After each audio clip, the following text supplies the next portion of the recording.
오늘 우리에게 주시는 말씀은 누가복음 6장 39절로부터 45절의 말씀입니다. 누가복음 6장 39절로부터 45절의 말씀, 우리 한 목소리로 함께 합독하십니다.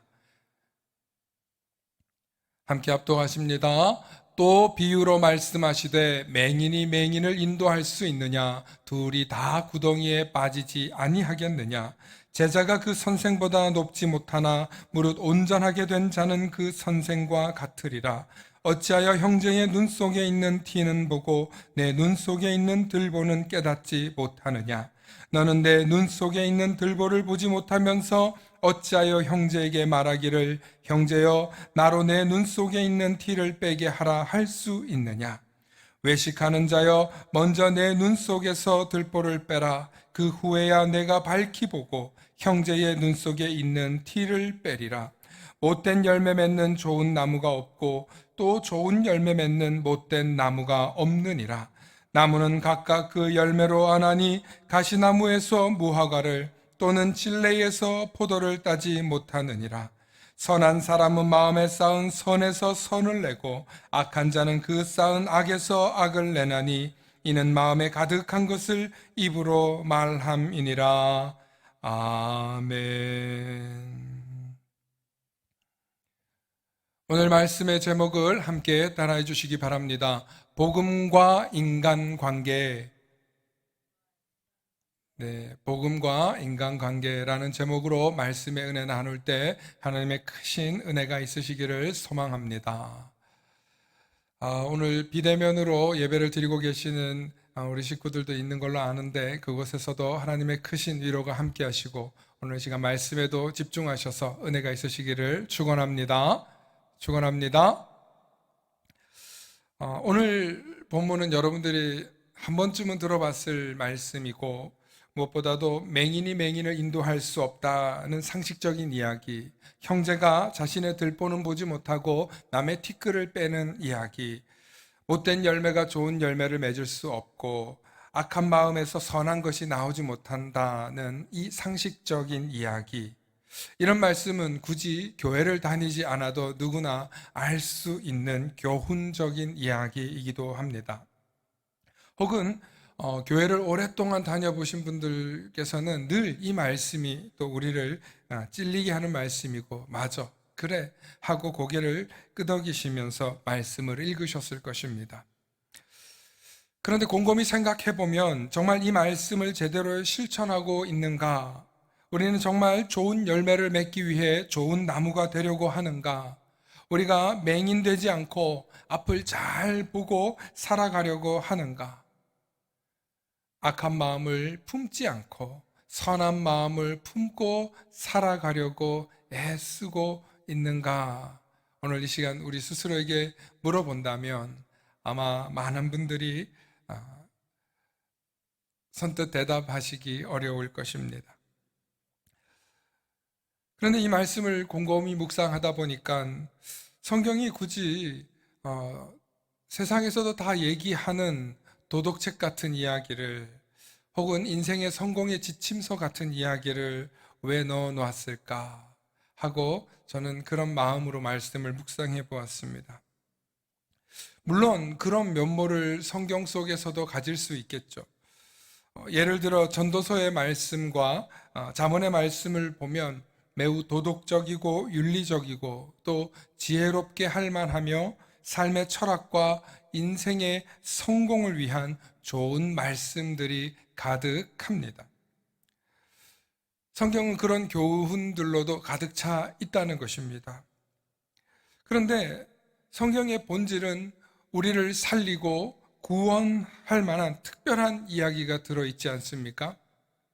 여러분들이 잘 아시는 대로 예수 그리스도의 공생의 이야기, 그 중에서 십자가 사건과 복음의 이야기, 또 예수님께서 우리를 대신하여서 죽으시고 부활하신 부활의 이야기는 말 그대로 구원의 정수이고, 또 우리 모두가 그 말씀 때문에 예수 그리스도를 믿고 따르기로 한 것 아니겠습니까?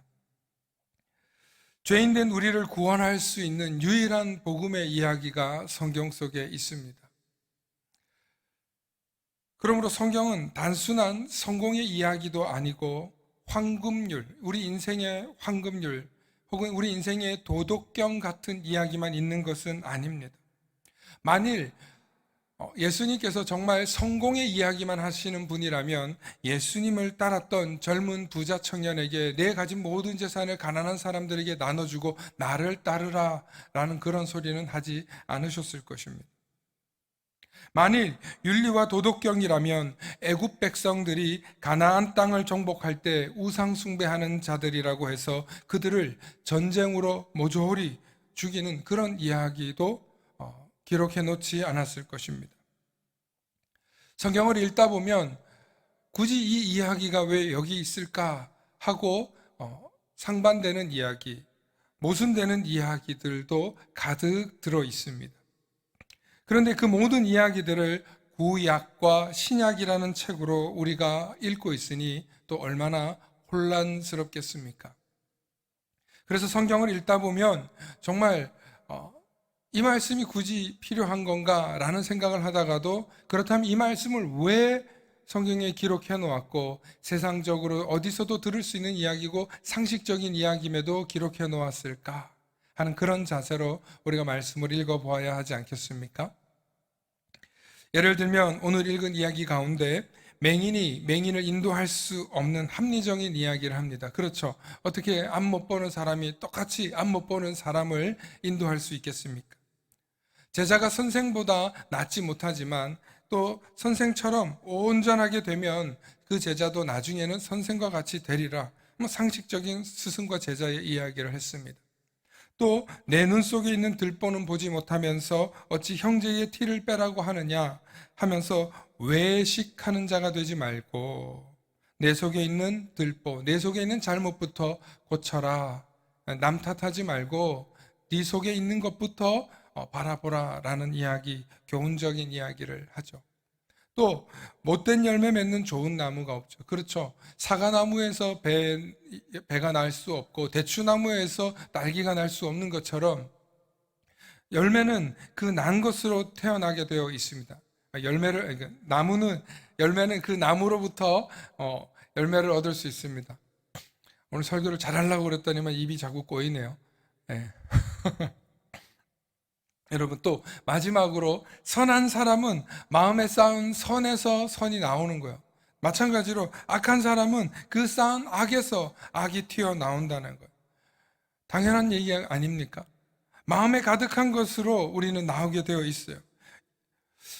이 말씀의 핵심이 뭘까? 왜 이런 말씀을 하셨을까? 이 말씀은 비판과 자기 성찰에 관한 이야기입니다. 함부로 남에게 비판하지 말고 네 속에 있는 단점, 잘못을 돌아보고 네 마음을 선하게 만들고 네 마음을 악하게 만들지 않도록 잘 다스리라는 그런 메시지입니다. 그런데 우리가 세상을 살아보면 어찌 그렇게 우리 마음이 항상 선할 수 있고 우리의 삶이 항상 좋은 열매를 맺을 수 있는 좋은 나무가 될 수 있겠습니까? 우리는 인간관계를 통해서 영향을 받습니다.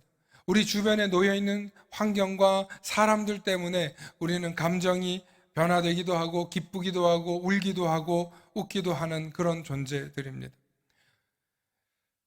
우리 인생들은 너무나 많은 외부 영향에 우리의 삶이 노출되어 있고 그곳에서 우리는 기쁠 때도 있고 슬플 때도 있고 희노애락이 있습니다. 로봇가 아니기 때문에 항상 선한 것으로만 싸울 수 없고 항상 도덕적인 이야기만 할 수 없습니다. 그럼에도 불구하고 예수님께서는 왜 이런 이야기를 하신 걸까요? 저는 이 말씀을 보다가 예수님께서 굳이 세상에서도 할 수 있는 이야기고 어디서나 할 수 있는 이야기임에도 불구하고 예수님이 하신 이 말씀이 오늘 누가복음에서만 있는 게 아니라 마태복음에도 있고 마가복음에도 있습니다. 그렇다면 이 말씀이 중요하다는 거예요. 왜 이 이야기를 너무나 세상에서도 들을 수 있는 이 이야기지만 이곳에 기록해 놓은 것일까? 이런 질문을 갖고 말씀을 묵상하다 보니까 예수님 말씀 가운데 상식적인 이야기들이 있어요. 보편적인 이야기도 있어요. 도덕적인 이야기도 있어요. 누구나 들어야 될 훌륭한 말씀, 교훈적인 말씀들이 있더라는 것입니다. 그렇다면 예수님께서 말씀하신 이 이야기의 본질이 뭘까? 무엇 때문에 이 말씀을 하신 걸까? 그것은 바로 우리가 신앙생활 하면서 저와 여러분들이 주님을 따른다고 하면서도 정말 주님의 참된 제자가 되기 위해서, 주님을 제대로 따르기 위해서 저와 여러분들의, 따라해 봅시다, 기본기를 갖추라 하는 뜻입니다. 우리의 신앙생활에 기본기를 갖추라는 뜻입니다. 너무나 도덕적인 이야기 같고 윤리적인 이야기 같고 상식적인 이야기 같지만 가장 기초적인, 가장 기본적인 실력을 갖추지 않으면 절대로 높은 신앙의 단계로 주님이 원하시는 제자의 길로 걸어갈 수 없기 때문이라는 것입니다. 그러므로 우리 그리스도인들이 이 신앙의 기본기를 갖추지 못하면 믿음의 삶을 살다가 금세 넘어집니다. 힘들어하고 괴로워하고 좌절하는 순간이 찾아올 때마다 쉽게 포기합니다. 쉽게 난 할 수 없어 하면서 금방 주님을 떠나게 되죠. 정말 예수님의 말씀이 맞지 않습니까?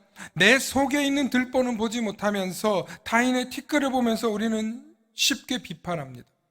여러분, 남을 비판하고 싫어하는 사람에 대해서 함께 씹고 함께 물고 뜯고 나면은 기분이 어떻습니까? 좋습니까? 시원합니까? 여러분, 우리는 살면서 화가 나면 금방 화내는 거 쉬워요. 금방 짜증내는 거 쉬워요. 남을 비난하는 거 훨씬 쉬워요. 그런데 화가 나고 속상할 때 나에게 문제가 있는 건 아닐까? 지금 나는 왜 이 상황에 영향을 받아서 금방 화가 나고 속상하고 금방 나는 뿔딱지가 나는 걸까? 하고 우리 스스로를 한번 돌아보면서 내가 과연 경건 생활을 잘하고 있는가? 내가 지금 기본기를 잘 지키고 있는가? 내가 지금 진실하고 정직하고 거룩하게 주님 앞에 나아가고 있는가? 내가 정말 예배를 사모하고 예배를 위해서 준비하는 자세로 나아가고 있는가? 등등의 우리의 기본기를 한번 돌아보는 거.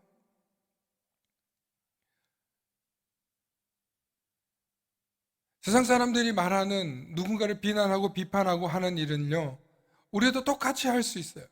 똑같이 함께 싸우고 함께 대응하고 함께 부딪힐 수 있어요. 그런데 기본기가 있는 사람은요, 그럴 때마다 우리 스스로를 점검해요. 나를 돌아봐요. 남을 비판하고 남을 공격하고 남에게 손가락질하고 남 탓하는 것보다 먼저 나에게 문제는 없는 걸까? 내 속에 들보는 없는 걸까? 하고 우리 스스로를 점검하고 돌아본다는 거. 이게 바로 기본기예요. 그런 사람에게는 외부에서 어떤 영향이 와도 자기 자신의 평화를, 자기 자신의 기쁨을, 자기 자신 속에 있는 성령의 충만함을 지키고 보호할 수 있는 줄로 믿으시길 바랍니다. 여러분, 남들하고 같이 비판하고 함께 씹고 함께 비난하는 사람하고 같이 있어 보세요. 어느 순간 그 사람이 나하고 떨어지면 똑같이 저 사람은 어디 가서도 내 욕도 저렇게 쉽게 하겠지, 그런 생각하지 않겠습니까? 여러분, 비판하고 부정적으로 말하는 건 굉장히 쉬워요. 그리고 금세 남들에게 인정받는 것처럼 보일 수 있어요. 그런데 인내하고 참고 침묵하고 내 속에 더러운 말 하지 않고 내 입 밖으로 더러운 말이 나가지 않고 그렇게 자기 자신을 다스린다는 게 결코 쉬운 일이 아니에요. 어떤 장로님께서 처음 신앙생활을 가질 때 이야기입니다. 아직 집사도 되지 않아서 이제 새가족 초청으로 교회에 처음 갔을 때래요. 크게 은혜를 받아서 이제 신앙생활하고 결단하고 주일날 출석하려고 하는데, 아니 왜 그렇게 회사에서 주일날만 큰 사업 결정에 이 미팅을 하자는지 시험이 들더라는 거예요. 그래서 처음에는 하다가 나중에는 아니야, 내가 주일 지킬 거야 하면서 신앙생활의 기본과 기초를 지키려고 했어요. 또 신앙생활을 하면서 또 말이나 행동도 좀 점잖아지고 약속도 잘 지키려고 하니까 그렇게 마음 먹은 날이면 더 나를 열받게 하는 일이 생기고, 그렇게 마음 먹은 날이면 약속을 어기는 사람이 나타나고, 그렇게 더 경건하게 살려고 하면 나를 시험에 들게 하는 사람들이 있더라는 거예요. 무엇보다도 제일 대박인 건 가족들이 내가 변화되고 내가 신앙생활 잘하고 좀 변화되려고 하면 가족들이 칭찬하고 응원해주면 좋은데, 아유, 얼마나 가나 보자. 니까짓 게 교회 간다고 뭐 별 수 있어? 이런 태도로 자기 자신을 바라보더라는 거예요. 그럴 때마다 기도하면서 성경을 펼치고 또 새벽 제단 쌓고 기도하면서 이 시험에서 이겨내게 해달라고 침묵하고 다스리고 그렇게 시간을 가졌는데, 그렇게 나름 외부의 영향을 받지 않고 신앙의 기초를 쌓고 인격적으로 좀 성숙한 그런 믿음을 갖추는데, 이 장로님 하시는 말씀이 한 30년 걸린 것 같다, 그런 이야기를 하시는 것을 들은 적이 있습니다. 여러분, 우리가 신앙생활을 좀 잘해보려고 하고 우리 정말 믿음의 삶을 잘해보려고 하면 항상 우리의 기본기를 건드려요. 우리가 정말 예수님을 잘 믿어보려고 하면 늘 우리의 기본기를 흔들어 놓으려고 하는 게, 누가 그래요? 마귀가 그렇게 하는 거예요. 어떻게 하면 예수님 좀 더 잘 믿어보려고, 어떻게 하면 정말 신앙생활 잘해보려고 하면 항상 그 틈에서 우리를 걸려 넘어지게 하더라는 것입니다. 많은 성도들이, 많은 기독교인들이 신앙생활을 하다가 가장 힘들게 넘어지고 포기하고 그만두는 가장 그 이유가 바로 이 기본기가 약하기 때문이라는 것입니다. 신앙생활에 정말 중요한 것은, 오늘 말씀을 통해서 우리가 깨달아야 할 것은, 내가 신앙생활의 기초를, 기본기를 튼튼히 하죠. 그래서 어릴 때부터 신앙생활을 잘하는 게 중요해요. 어릴 때부터 믿음의 삶을 잘하는 게 중요해요. 그것이 20대, 30대, 40대로 넘어갈 때 믿음의 삶을 살아가는데 깊은 영향력을 끼칩니다. 어느 날 갑자기 은혜 받았다고 단숨에 돌변하고 변화되는, 물론 그렇게 해서 변화되면 너무 좋겠지만 기본기가 약하면 쉽게 무너지고 떠나고 상처 입고, 저 사람 때문에 교회 못 가겠어, 저 인간 때문에 난 그 교회에서 신앙생활 할 수 없어, 이렇게 그 사람들 때문에 넘어지더라는 것입니다. 저도 어릴 때 태권도를 배울 때가 생각납니다. 기본기 얘기를 하니까 처음에 이 3개월 동안은 계속 기초만 가르쳐요. 흰띠를 이렇게 메고 있는데, 한 3개월인가 6개월 동안은 계속 태극 1장만 외우게 하고 뭐 기초만 가르치는 거예요. 얼마나 지겨운지 몰라요. 그만두고 싶었어요. 재미없었어요. 그런데 똑같은 태극 1장을 하더라도 20년, 30년 태권도를 하신 관장님이 태극 1장을 하면요, 그렇게 품새가 멋있어요.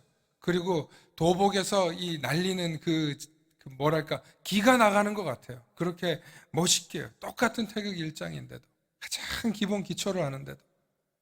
그래서 나중에 깨달았어요. 기본기가 탄탄해야 어떤 걸 해도 정말 훌륭한 실력자가 되는구나. 어린아이들이 피아노를 배울 때도 바이엘이라 그러죠. 바이엘, 또 뭐 체르니 100번, 체르니 30번 이렇게 배워야 돼. 그래서 그 기간이 끝나야 이제 연주도 가르쳐 주고 반주법도 가르쳐 준다고 해요. 시간이 오래 걸려요. 1년, 길게는 3년도 걸리는 친구가 있어요. 기초를 배우는데. 그런데 그 기초가 튼튼하면, 피아노가 우리나라에서 모든 악기 기초라 그러잖아요. 그래서 피아노를 배워놓으면 다른 모든 악기들도 금세 익히고 또 금세 이해력이 빨라져요. 기본기가 있기 때문에, 그 기초가 든든하기 때문에 다른 무엇을 하더라도 잘하게 되더라는 것입니다. 제가 요즘 정말 재밌게 보는 것은, 지금까지 신앙생활을 하고 제가 옆길로 가지 않고 신학생이 되고 전도사가 되는 그 과정, 그리고 지금은 담임 목사가 되어 있지 않습니까? 그런데 그 과정 속에서 성경이 어렵고 목회가 쉽지 않음에도 불구하고 정말 믿음의 이 길을 걸어가는 그 수많은 시간 속에서 돌아보면 하나님이 채워주신 또 은혜의 기본기가 있더라는 거예요. 돌아보면 하나님께서 베풀어 주신 그 은혜의 시간들이 쌓여서 하나님을 떠날 수가 없는 거예요. 아무리 내 앞길 멀고 험해도, 내 가는 길 멀고 험해도 기쁨으로 가는 거예요. 정말 주님과 함께 가는 그 길이 얼마나 기쁜지 몰라요. 기본이 충만하니까 어떤 고난이, 어떤 시련이, 어떤 시험이, 또 어떤 모험이 있어도 그 길을 넘어서고 가게 되더라는 것입니다. 작년에 제가 나이 한 50 넘으신 어떤 집사님을 만난 적이 있어요. 60은 채 안 됐는데 50이 훌쩍 넘은 집사님인데 저보고 성경 좀 아냐고 이게 질문을 하는 거예요. 그래서 목사한테 성경 좀 아냐는 질문을 할 때부터 제가 이제 이상하게 봤죠. 그래서 그 집사님의 이야기를 조목조목 들어드리는데 저보고 목사님은 좀 이렇게 뭔가 사람들에게 뭔가 크게 영향력을 미칠 수 있는 그런 사람인데 지금 성경을 좀 모르는 것 같대. 그래서 자기에게 가르친 목사님한테 좀 가서 좀 더 배우면 굉장히 이 영빨도 올라가고 목회를 잘 할 것 같다면서 자기가 아는 목사님한테 한번 가시자 이렇게 이야기를 하는 거예요. 그랬더니 그 목사님 누구시냐고, 어느 교회 목사님이냐고. 그래서 제가 한번 만나보겠다고 그랬더니만 근데 그 목사님을 만나려면 제가 먼저 허락을 받아야 된대, 자기가. 그래서 제가 점잖게 이제 그 목사님한테 아니 무슨 목사가 가르쳐 줄 거고 어떤 분이면 언제든지 개방하고 열어놔야지 자기 이름도 안 가르쳐 주고 교회도 안 가르쳐 주냐고. 그러니까 그분은 너무 바쁜 분이라서 함부로 알려주면 안 된다면서 저한테 이야기를 하는 거예요. 그래서 제가 그 집사님 보고 그랬어요. 집사님, 어디서 신앙생활하고 배웠는지 잘 모르겠지만 예수 무당 그만하고 진짜 성경 배우고 싶으면 그 목사님 저한테 오라 그러라고 그렇게 얘기했더니 아주 기분 나빠하면서 간 적이 있습니다. 여러분, 많은 성도님들이요, 어디서 뭔가 특별한 은사, 특별한 사람 이렇게 쫓아가는데요. 여러분, 그게 전부 다 대부분 문제가 있는 데입니다. 왜 그러냐면 기본에 충실한 사람들은 오직 성경 얘기만 해요. 그리고 우리가 더 잘 가르친다, 우리가 더 뛰어나다 이런 소리 못합니다. 어디 감히 이 어렵고 이 깊이 있는 성경을 우리가 누구보다 잘 가르친다라고 자신 있게 말할 수 있겠습니까? 정말 주님 앞에서 겸손하고 주님 앞에 늘 두려운 마음으로 올라서야 하는 게 이 강단이고, 그리고 성경을 가르치는 이야기입니다. 한 영혼을 조금만 잘못 가르쳐도 그 신앙이 왜곡될 수 있고 이단적이고 사이비적으로 빠질 수 있기 때문에 얼마나 주의하고 조심스럽게 가르쳐야 하는지 모릅니다. 그런데 우리 주변에 성경을 조금 안다고 무슨 원리 강론이다, 무슨 뭐 쪽복음이다, 뭐 혹은 이런 해석 저런 해석, 뭐 요한계시록도 특별히 해석하는데, 놀라운 것은 정통 교단 교패를 붙여놓고 있는 목사들이 그런 짓을 해요. 왜냐하면 우리는 남들과 다르다 라고 해서 성도를 끌어와야 된다라는 그런 강박관념이 있기 때문에 그렇습니다. 여러분, 목회자가 정말 해야 될 일과 교회가 정말 해야 될 일은 예배하고 성경을 기본기 중에 기본만 가르치면 되는 것입니다. 아주 특별한 것이라고 사람들에게 현혹하고 가르치는 것 위험합니다. 사랑하는 성도 여러분, 여러분들은 여러분들의 담임 목사가 어디 신학교를 나왔고 어디서 사역을 했고 어디서 훈련을 했고 또 그가 누구에게 배웠는지를 여러분들 아실 수 있기를 바랍니다. 왜냐하면 어떤 목회자에게 배웠고 어떤 신학교를 나왔느냐에 따라서 그 사람의 신학과 신앙의 기본기가, 베이스가 달라지기 때문에 그렇습니다. 그러므로 여러분들이 신앙생활하는 그 교회의 목사님에 대해서 여러분들이 잘 아시고 말씀을 들으실 수 있기를 바랍니다. 저는 신앙생활을 지금까지 해오면서 아주 특별하고 특수하다라는 것들을 가본 적이 있습니다. 뭐 배워야 한다고 하고 또 목사님이 가라고 하니까 부교육자 시절을 가보았습니다. 그런데 그런 곳일수록 항상 문제가 생기고 사람들을 현혹하게 되는 것을 보았습니다.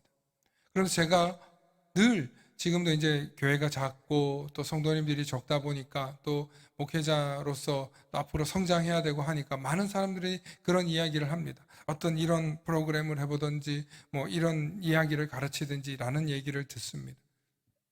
그럴 때마다 저는 늘 말합니다. No, 아닙니다. 항상 기초에, 기본에 충실하려고 합니다. 여러분, 제가 여러분들에게 늘 날마다 만나를 만들고 뭐 문자로도 만들고 유튜브로도 만들어서 지금 보내드리는데, 여러분, 제가 이걸 하는 가장 큰 이유는 기본기 때문에 그렇습니다. 정말 사랑하는 성도님들이 그 말씀을 깊이 사모하는 마음으로 먹는다면 분명히 거기에선 은혜가 있을 것이고 여러분들을 살리고 여러분들의 기본기를 회복할 수 있는 큰 힘과 능력이 되실 것입니다. 어느 날 갑자기 변화되는 게 아니고 어느 날 갑자기 무슨 특별한 계시를 깨닫는 것이 결코 아닙니다. 항상 기초를 중요시하고 항상 꾸준하고 성실하게 믿음의 삶을 살아내실 수 있기를 축원합니다. 제가 또 한 가지 여러분들에게 드리고 싶은 하나의 권면이 있는데, 목회를 늦게 시작하신 목사님들이 조금 문제점이 있어서 말씀드려요. 무슨 얘기냐면 늦은 나이에 50대쯤에서 목회를 하거나 40대 후반부터 40대부터 이렇게 신학교를 가서 목회를 하시는 분들, 특별한 어떤 은사를 받고 또 사명을 받아서 목회를 하러 오시는 분들이 있습니다. 그런데 그분들의 특징이 뭐냐면 기본기가 약해요. 무슨 소리냐면, 여러분, 신학교에 가기 위해서 고등학교를 졸업하고 신학교를 가면요, 신학을 졸업하고 그리고 목회를 시작하는데 한 11년에서 길게는 13년 정도 걸립니다. 그리고 담임 목회자가 되려면 최소한 15년 정도의 시간이 걸립니다. 그렇게 해서 겨우 담임 목사가 돼도 35, 36이 되는 거예요. 그래도 너무너무 부족하고 연약한데, 나이 이제 40대쯤 대학을 졸업한 상태에서 대학원만 한 2년, 3년만 하고 나오시게 되면 이분들의 특징이 뭐냐면 뭔가를 해보려고 해요. 뭔가 정말 내가 특별한 어떤 경험이 있고 은사 체험이 있어서 오셨기 때문에 해보려고 해요. 그래서 그때부터 뭔가 새로운 시도, 또 뭔가 특별한 은사, 이런 것들을 내세워서 많이 하는데, 그런 분들의 특징이 뭐냐면 빨리 사람들을 끌어모아서 빨리 사람들이 모여서 뭔가를 해내야 한다라는 그런 성공지향적인, 그리고 세상적으로 눈에 보이는 이런 것들을 쫓아가게 되더라는 것입니다. 그러다 보니까 좀 모순되는 이야기들을 하고 정말 자기가 가르치는 성경과 신앙과 반대되는 삶을 사는 경우가 있더라는 것입니다. 제가 왜 이런 이야기를 하냐면, 며칠 전 제가 잘 아는 분께서 아주 큰 어려움을 당하게 되었습니다. 자신이 운영하는 학원을 갑자기 비워달라는 것입니다. 이유는 상가 주인이 바뀌셨는데 그 새 주인이 상가에 새 들어있는 모든 학원들에게 나가달라고 한다든지 월세를 올린다든지 혹은 몇 층에서 몇 층으로 이렇게 아예 자리를 비워달라고 하는 것입니다. 아니, 이 코로나 시국에 월세를 깎아주거나 밀어주지는 못할 망정 자리를 옮기고 비우고 하라는 거예요. 여러분, 학원이든 뭐 어떤 회사든 이렇게 차리려면 속에 인테리어를 하고 얼마나 많은 비용과 돈이 들어가는지를 몰라요. 그런데 갑자기 그런 일들을 통보하고 건물주로서 어떤 갑질을 하는 것입니다. 그런데 저는 뭐 일반 사람들이라면 그럴 수 있겠구나, 뭐 돈 벌기 위해서 세상 사람들은 사는 거고 라고 하니까, 심지어 그 사람이 교회를 다닌다 할지라도 그냥 그럴 수 있겠다라고 했는데, 아니, 제가 그 이야기를 듣는데 그 일을 한 사람이 누구냐 그러니까 직업이 목사라는 거예요. 아니, 무슨 목사가 그렇게 돈이 많고 건물주가 지금 몇 채의 빌딩을 갖고 있고 그럴 수 있을까?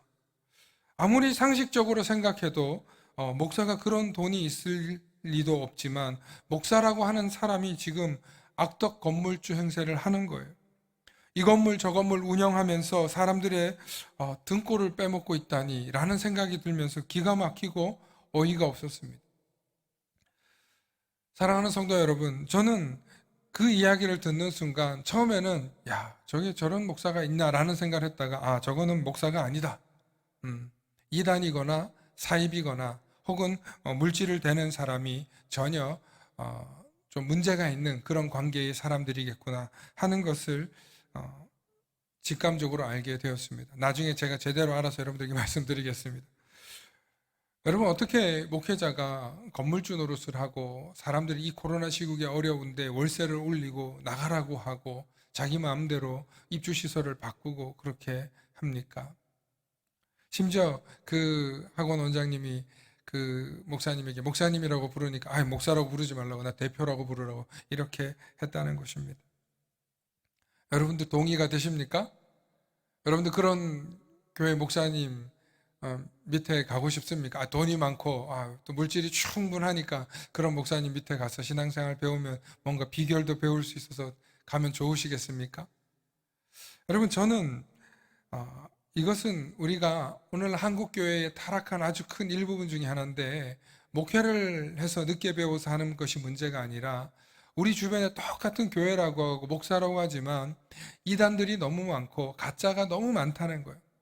그래서 한국교회가 지금 너무나 위기에 놓여 있고, 많은 사람들이, 세상 사람들이 믿음에 대해서 알지 못하고 교회에 대해서, 정통한 교회에 대해서 제대로 알지 못하는 사람들이 어떻게 생각하게 되냐면 야, 교회 다니면 뭐하냐, 이런 소리를 듣게 되더라는 것입니다.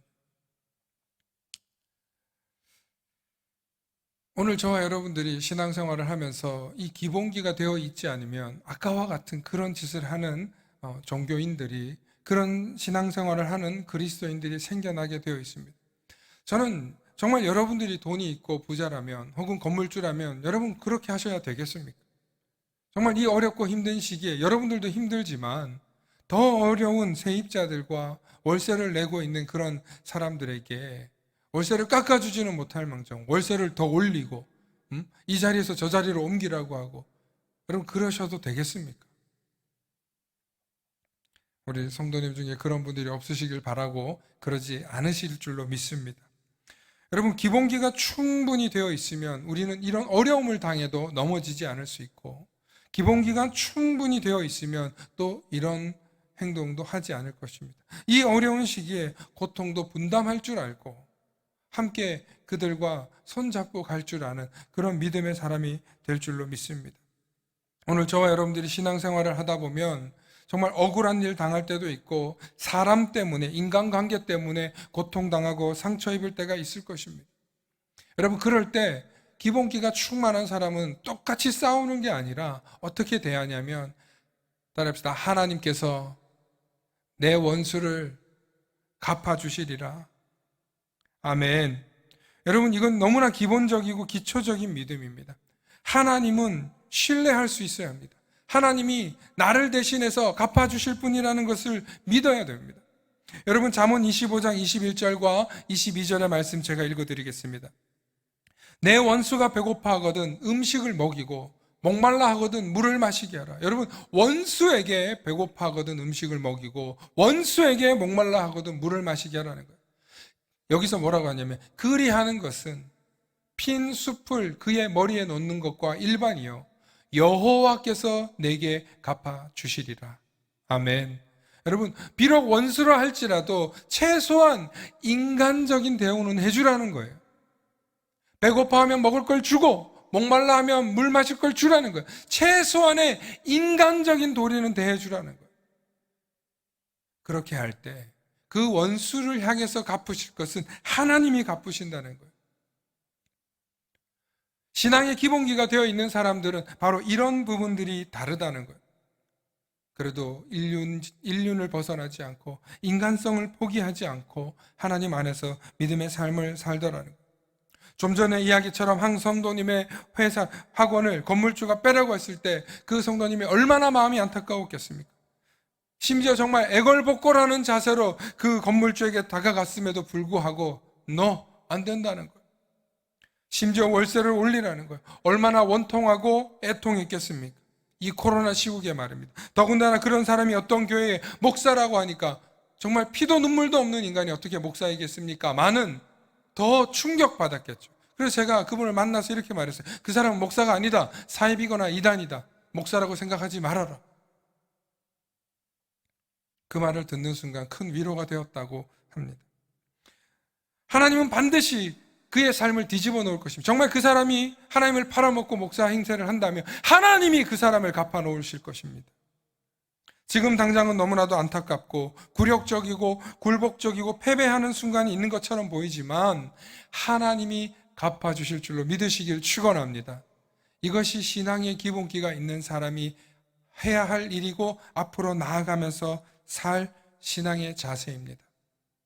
우리가 세상에서 그리스도인이 된 이후에 모든 사람이 우리와 같은 복음과 신앙을 갖고 살아가면 좋을 텐데 똑같이 예수님을 믿는다고 하면서도 각자 다른 복음의 이야기를 하고 각자 다른 삶의 이야기를 합니다. 왜 그런지 아십니까? 기본기가 서로 다르기 때문에 그렇습니다. 그런데 기본기가 튼튼한 사람들끼리 만나면요, 눈빛만 보아도 알 수 있어요. 대화만 해봐도 알 수 있어요. 잠시 잠깐 있어도 신뢰가 가요. 소통이 돼요. 함께 위로하고 함께 붙들어주고 함께 이 어려움을 견뎌나갈 수 있구나 하는 그런 상호 신뢰하는 마음이 생기더라는 거예요. 그래서 하나님께서는 환난 속에서 인내함을 통해 배우게 하시는 분이에요. 인내하는 자에게 결실을 주시고 반드시 복을 주시는 분임을 믿게 하는 거예요. 기본기가 충실한 사람들에게는 그 믿음이, 그 신앙의 자세가 깊이 뿌리 박혀 있기 때문에 그렇습니다. 로마서 5장 1절로부터 4절의 말씀 우리 함께 보기 원하는데 특별히 3절과 4절의 말씀입니다. 다만 이뿐 아니라 우리가 환난 중에도 즐거워하나니 이는 환난은 인내를, 인내는 연단을, 연단은 소망을 이루는 줄 알미로다. 여러분, 우리가 믿음으로 의롭다 하심을 하나님께서 우리에게 화평을 그리스도 안에서 누리게 해주셨는데 우리가 이 기본기가 있으면 인내는 환난 중에 인내를, 인내는 연단을, 연단은 소망을 이룬다는 것을 우리는 신앙의 삶 속에서 경험하는 거예요. 배우는 거예요. 그렇기 때문에 하나님께서 갚아주시리라, 하나님께서 도와주시리라 하는 그 믿음을 가진 성도들이 한마음 되고 한뜻 되어서 이 어려운 위기 속에서 견뎌나가고 승리하게 되는 줄로 믿습니다.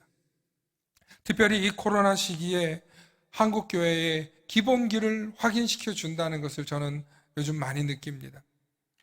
그동안 기복주의적 신앙을 가졌고 나의 성공과 나의 만족과 나의 승리만을 꿈꿨던 그런 그리스도인들은 전부 다 지금 썰물처럼 교회를 떠나가고 나가고 있어요. 그런데 하나님을 의지할 수밖에 없고 하나님 없이는 살 수 없고 하나님만 바라볼 수밖에 없는 성도들을 지금 이 시대에 이 순간에 교회에 남겨놓으신 줄로 믿습니다. 이 코로나 시기에도 주님을 떠나지 않고 주님을 붙잡고 견디고 있는 사람들이 참 믿음의 사람들인 줄로 믿습니다. 그동안 한국교회가 얼마나 거품이 많았는지 모릅니다. 그동안 복 이야기만 하고 정말 그만하겠습니다. 여러분, 얼마나 이렇게 부정적인 이야기를 들으면 또 속상하지 않겠습니까? 저와 여러분들 고난 속에서 또 이 어려움 속에서 하나님을 의지하고 하나님을 바라보는 이 시대에 저와 여러분들에게 기본기를 단단하게 하셔서 주님 부르시는 그날까지 주님과 함께 주님 손 붙잡고 주님 안에서 나아가는 승리의 삶을 살아가는 저와 여러분들 되시길 소망합니다. 기본기를 탄탄히 하시고 하나님께서 나의 원수를 갚아주시는 분이라는 사실을 잊지 마시고 오늘 말씀을 붙잡고 우리 말씀을 통해 내 인생의 황금률, 도덕경, 윤리책으로만 바라보지 마시고 예수님께서 제자들을 향해서 기본기를 갖추라는 명령이셨음을 잊지 마시고 우리의 신앙의 허리띠를 꽉 매는 저와 여러분들 되시길 소망합니다. 우리의 믿음의 여정을 앞으로 단단히 기본기에 충실해서 앞으로 나아가기 위해서 우리의 신앙의 운동화끈을 바짝 매고 주님과 함께 단단히 걸어 나아가시는 저와 여러분들 되시길 축원합니다. 축원합니다.